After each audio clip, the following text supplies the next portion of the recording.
गुरुदेव भगवान की जय। प्यारे कृष्ण कन्हैया लाल की जय। श्री लिंग महापुराण 7वां अध्याय उत्तर भाग चल रहा है। भगवान विष्णु के अष्टाक्षर तथा द्वादशाक्षर मंत्र जप की महिमा में ऐतरेय ब्राह्मण की कथा। ऋषिगण बोले, किस मंत्र के जप से प्राणी संपूर्ण सांसारिक भय आदि से मुक्त हो जाता है और समस्त पापों से छूटकर परम गति प्राप्त करता है? किस जप के द्वारा मनुष्य अलक्ष्मी का त्याग करके लक्ष्मी युक्त हो जाता है? हे सूत जी, यह आप बताएं। सूत जी बोले, पूर्व काल में पितामह ने महात्मा वशिष्ठ से इस विषय में जो बताया था वह सब मैं सभी प्राणियों के कल्याण के लिए संक्षेप में बताऊंगा। आप सभी लोग जनार्दन, देवाधिदेव, अजन्मा, कृष्ण, अच्युत, अव्यय, समस्त पापों को दूर करने वाले, विशुद्ध मोक्ष प्रदान करने वाले तथा ब्रह्मवादी विष्णु को प्रणाम करके मेरा वचन सुने। जो पुण्य कर्म करने वाला विद्वान मन वचन कर्म से पुरुषोत्तम को प्रणाम करके नमो नारायणाय इस मंत्र का जप करता है, सोते, जागते, चलते, बैठते, भोजन करते, आंखें खोलते तथा मूंदते नारायण का स्मरण करता है, भोज्य, पेय तथा लेह्य पदार्थ का स्पर्श करते हुए नमो नारायणाय इस मंत्र से अभिमंत्रित करके उसे ग्रहण करता है, वह परम गति को प्राप्त होता है और सभी पापों से मुक्त होकर सद्गति प्राप्त करता है। मुनि दुष्यय की पत्नी जो मेरे द्वारा अलक्ष्मी कही गई है, वह नारायण नाम को सुनते ही वहाँ से भाग जाती है, इसमें संशय नहीं है। और हे सुब्रतो, देवों के भी देव भगवान श्री कृष्ण की प्रिया जो लक्ष्मी है, वे उस मनुष्य के घर, क्षेत्र, आवास तथा शरीर में वास करती हैं। सभी शास्त्रों का सम्यक अनुशीलन करके और बार बार विचार करके यही एक निश्चय किया गया है कि सदा नारायण का ही ध्यान करना चाहिए। अनेक मंत्रों तथा व्रतों से उस मनुष्य को क्या प्रयोजन, क्योंकि यह नमो नारायणाय मंत्र सभी कामनाओं को सिद्ध करने वाला है। अतः हे विप्रेंद्रो, जो सभी समय नमो नारायणाय इस मंत्र को जपता है, वह बंधु बांधवों सहित विष्णु लोक को प्राप्त होता है। हे मुनि श्रेष्ठो, अब आप लोग देवदेव भगवान विष्णु के अन्य मंत्रों के महात्म्य का श्रवण करें। मैंने पूर्व काल में समस्त वेदार्थों को सिद्ध करने वाले 12 वर्णों से युक्त 12 आदित्य स्वरूप तथा सनातन मंत्र का अभ्यास किया था।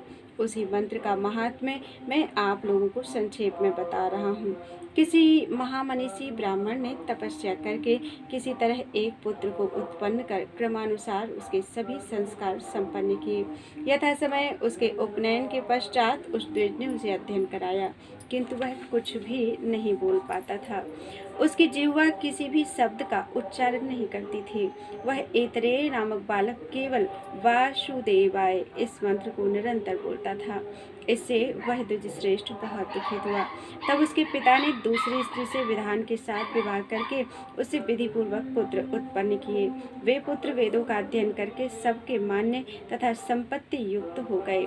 ऐतरेय की वह माता इससे अत्यंत दुखित तथा शोकाकुल होकर उससे बोली, मेरी सौत के पुत्र संपन्न हैं तथा वेद वेदांग में पारंगत हैं। वे ब्राह्मणों से पूजित होते हुए अपनी माता को आनंदित करते हैं। एक तुम हो जो मुझ अभागिन को उद्यमहीन पुत्र उत्पन्न हुए। अब तो मेरा मर जाना ही श्रेयस्कर है, जीवित रहना किसी भी तरह ठीक नहीं है। माता के द्वारा ऐसा कहा गया। वह ऐतरेय वहां से निकलकर यज्ञ मंडप में गया।